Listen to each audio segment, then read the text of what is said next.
хотела больше узнать о нашей культуре, о нашем народе и решила посетить, научиться обучиться данному ремеслу как вышивка.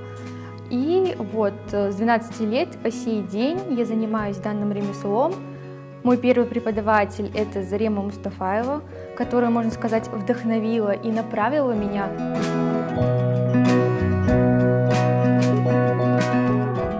Благодаря этому делу у меня вырабатывается терпение и усидчивость. Не зря же ранее, по традициям, в принципе, изначально начинали вышивать девочки с раннего возраста. Потому что, я так считаю, предполагаю, что благодаря этому родители, в принципе, пытались воспитать и выработать у девочек, у будущих невест терпение, усердие к работе.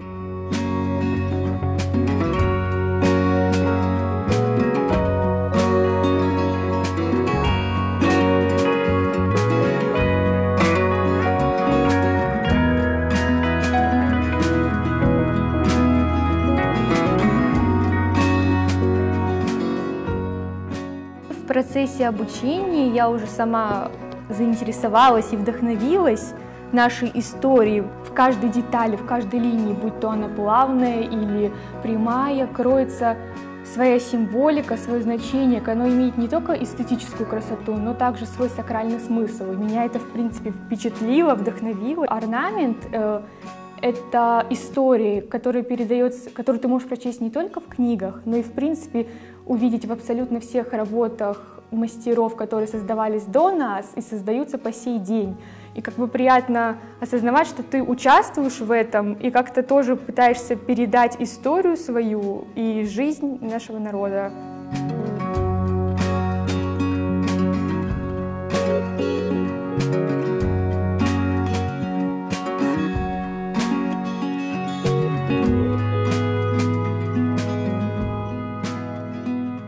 Одним из наиболее важных свадебных элементов является хоранхапе. Он имеет свое немалое смысловое значение. Орнамент изображается древо жизни. Здесь используются 3 поколения. Это прошлое, настоящее и будущее. В первую очередь мы изображаем дом, землю, стойкость. Затем в центре это юноша, будущий наш жених, и сверху, как его крона, это невеста. Часто также можно встретить асимметричные рисунки. Это справа сторона жениха, а слева сторона невесты. Но здесь же также рисунок симметричен. А по бокам это уже как будущие детки, будущие мечты молодожен. А остальные, в принципе, все дополнения — это берекет, плодородие, изобилие, достаток. Я бы хотела, чтобы традиционная крымско-татарская вышивка присутствовала не только в каких-то традиционных, привычных нам изделиях, но также ее развивать в каком-то, можно сказать, бытовом смысле, в том плане, что даже в повседневной бытовой одежде.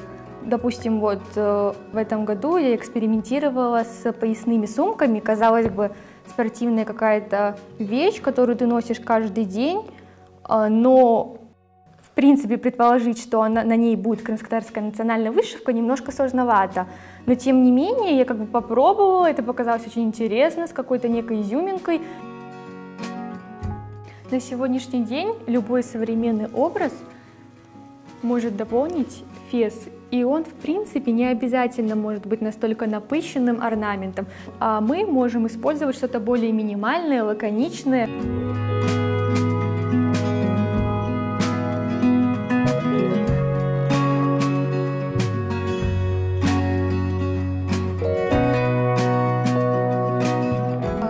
Моя цель, я надеюсь, иншаллах, в будущем, это в Крыму открытие какого-то своего модного дома в этническом направлении.